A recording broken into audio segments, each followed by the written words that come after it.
Bonjour à tous et bienvenue sur cette vidéo. Je suis Nathalie Clément d'Emessense et je fais cette vidéo pour répondre à une question qu'on me pose fréquemment. Soit, quelle est la différence entre la communication connectée et la parole au bébé? Donc pour y répondre, j'ai envie de vous partager une petite métaphore.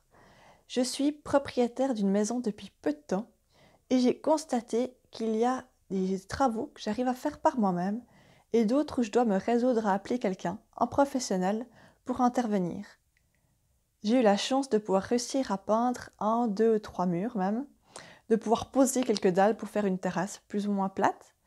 Par contre, lorsqu'il s'agit de refaire les joints de ma douche, par exemple, j'avoue que là, mes compétences sont limitées et que j'ai dû appeler une personne professionnelle pour le faire.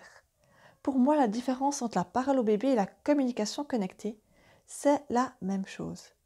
On peut faire des communications connectées avec nos enfants, mais parfois nos compétences sont limitées et il est nécessaire d'appeler un professionnel.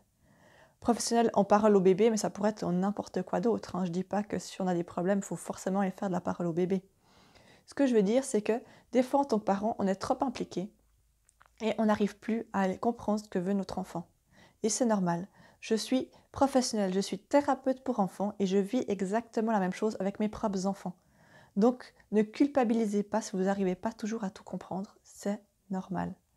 Prenez au contraire rendez-vous avec quelqu'un d'externe, d'extérieur, qui aura un regard neutre et objectif et qui pourra sûrement vous aider. Donc voilà, la communication connectée, c'est magnifique, c'est un magnifique outil pour le quotidien, pour détecter les petits soucis, pour résoudre au fur et à mesure et éviter que ça s'accumule, pour offrir un espace de parole, un moment privilégié à notre enfant où on est pleinement présent pour lui, pour être là pour lui offrir un espace d'écoute bienveillante. Malheureusement, ça ne suffit pas toujours. On a tous des vécus. Quand on était dans le ventre de notre maman, lors de la naissance, on est resté coincé, on a dû prendre des ventouses, des forceps, on a été provoqué, on a tous des raisons, mille et une raisons qui font que des fois il y a des choses qui bloquent.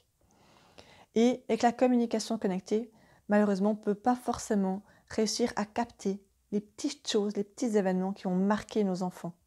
Parce que des fois, nous-mêmes, nous avons été tellement marqués qu'on n'arrive pas à parler de ce genre de choses. C'est trop douloureux. C'est quelque chose qu'on préfère garder à distance. Donc c'est normal et c'est très bien. C'est pour ça qu'on va voir quelqu'un d'extérieur qui, lui, n'aura aucun problème à parler de ça, parce que ça ne le concerne pas directement. Donc voilà, en gros, ce qu'est la différence entre la parole au bébé et la communication connectée. La communication connectée, c'est un outil qui est pour les parents. Il n'y a aucun professionnel qui fait de la communication connectée en tant que professionnel, en prise de rendez-vous. Si vous rencontrez un professionnel qui fait de la communication connectée de cette manière, c'est que ce n'est pas de la communication connectée. C'est interdit dans notre charte de formateur en communication connectée de le faire comme ça. C'est sûrement de la parole au bébé. Parfois, les gens confondent et disent « j'ai été faire une séance de communication connectée ». Souvent, c'est pas correct. Ils ont fait quelque chose qui ressemble beaucoup, donc on peut confondre. Mais voilà. Donc les professionnels font de la parole au bébé, ou de la kinésiologie, ou de l'ostéopathie, ou de l'hypnose, ou peu importe. Il y a des millions de méthodes. Et en tant que parents, on doit chacun trouver la méthode qui nous parle à nous et qui convient à notre enfant.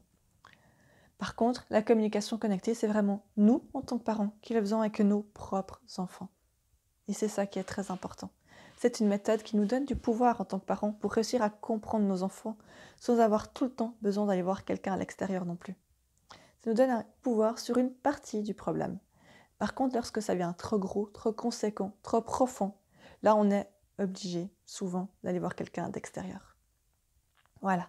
J'espère avoir réussi à répondre à votre question qui concernait la différenciation entre la communication connectée et la parole au bébé. N'hésitez pas à mettre des commentaires sur la vidéo si vous avez d'autres questions, si vous avez besoin d'approfondissement. Je suis là vraiment pour ça. Et il y a plein d'autres personnes qui forment en communication connectée qui seront certainement très heureux de vous répondre également. Donc voilà, je vous souhaite une bonne suite de journée ou de soirée.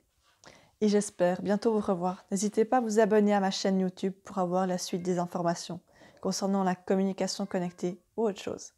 Merci bien, c'était Nathalie Clément d'Emessense.